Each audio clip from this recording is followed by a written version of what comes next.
Hello students, welcome back to the channel Concepts of Commerce, your virtual learning platform for all the concepts relating to commerce stream.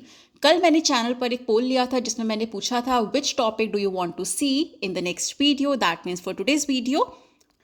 So maximum votes were given to ratio analysis. That was 56% votes were there for ratio analysis. So today I am here with a numerical on ratios. यहाँ पर question says from the following information calculate EPS, that is earning per share, book value per share, DP ratio. DP ratio का मतलब है dividend payout ratio, price earning ratio.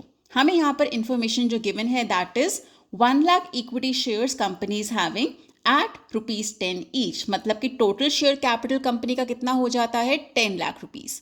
Net profit after tax but before dividend amounted to ₹2 lakh. Market price of a share is 15 rupees. Dividend declared 10% of share capital. That means अगर आपको total dividend find out करना है वो होगा 10 लाख का 10%. और अगर आपको डिविडेंड पर शेयर जानना है तो आप सिंपली 10 का 10% भी ले सकते हैं. That will be ₹1. So we will be needing this information in the calculation. So let's start with the calculations. So यहाँ पर मैंने क्वेश्चन सॉल्व किया है which I will be explaining to you all step by step with the calculations. First of all हमने calculate किया है earning per share. Earning per share का formula होता है profit available to equity share holders dividing by number of equity shares. So profit कितना बचा है equity share holders के लिए that is given in to the question. Profit after tax but before dividend is 2 lakh rupees. So 2 lakh here we has numerator and number of equity shares कितने हैं 1 lakh equity shares. 1 lakh हमारा denominator हो जाता है. So earning per share is 2 lakh by 1 lakh, that is ₹2 पर share.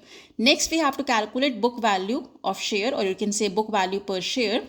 Formula होता है total equity fund कितना है कंपनी में dividing it with number of equity shares again. So equity fund के नाम पर एक तो हमारे पास कैपिटल है plus profit that the company has earned after payment of all the taxes. So equity capital है 10 लाख रुपए का, प्रॉफिट आफ्टर टैक्सेस है 2 लाख रुपए का, dividing it with number of equity shares जो कि हैं 1 lakh rupees. We have book value per share as ₹12. Next we have to calculate DP ratio. DP ratio का एक बहुत ही सिंपल सा फॉर्मूला होता है that is DPS. DPS stands for dividend per share dividing it with EPS. EPS stands for earning per share. DPS जब हमने question start किया था मैंने आपको तभी बताया था इट इज 10%. 10% किसका आपका फेस वैल्यू ऑफ शेयर का. अगर हमें क्वेश्चन में टोटल डिविडेंड भी फाइंड आउट करना होता तो वो 10 लाख का 10% हो जाता दैट इज 1 lakh rupees. और अगर आप उसे डिवाइड करते हैं with number of equity shares again आपके पास डिविडेंड पर शेयर ₹1 ही आता. तो इतना कॉम्प्लेक्स करने की जगह we can simply take the face value. ₹10 है उसका 10% निकाला इट इज़ ₹1. सो डीपीएस हो जाता है ₹1. अर्निंग पर शेयर हमने अभी कैलकुलेट किया था ₹2 that I am writing here. So that means अपनी अर्निंग का 50%. अगर परसेंट फॉर्म में बताना हो तो हम यहाँ पर 50% भी लिख सकते हैं और we can simply write 0.5 also अगर हमें रेशो फॉर्म में बताना है. सो इट इज़ 0.5 और यू कैन से 50% is your DP ratio. Next, we have to calculate price earning ratio. Simply, the formula is market price per share dividing it with earning per share. Market price per share question में given है ₹15. Dividing it with earning per share that is ₹2.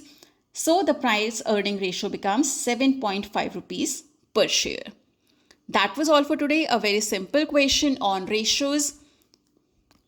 If you have any doubt in the question, please write in the comment section. Do subscribe to the channel, like, share and comment to the video. Stay tuned in for the next video. And all your suggestions are welcome for the channel. Please write your suggestions in the comment section.